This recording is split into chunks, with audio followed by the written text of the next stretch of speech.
In a democracy, the military serves the Constitution, not a king. In the United States, the military is normally supposed to police American citizens. There's actually a law called the Posse Comitatus Act. What happens when the military stops protecting democracy and starts protecting one person instead? Yeah. That's what people mean when they talk about weaponizing the military. That law exists to stop presidents from using soldiers like a personal police force against the public.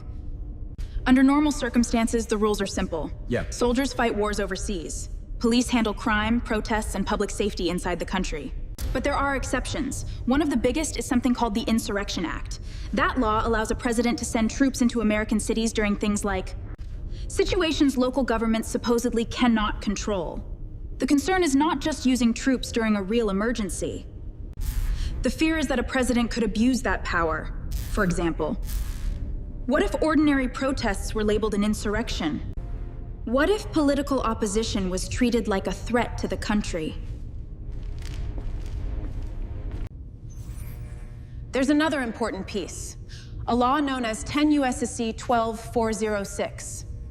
In simple terms, governors normally control their own National Guard troops, but under certain conditions, the president can temporarily take command of them and turn them into federal forces. The fear people describe looks something like this. Step 1, declare an emergency. A president declares some kind of national emergency. Step 2, deploy troops.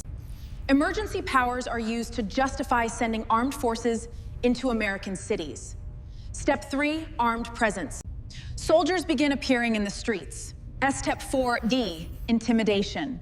And those troops are used to scare protesters. That's what people mean by weaponizing the military, using the military as a political tool against Americans, instead of using it strictly for national defense. Historically, democracies become authoritarian when leaders begin using armed forces against political opponents, and when leaders stop respecting limits on executive power.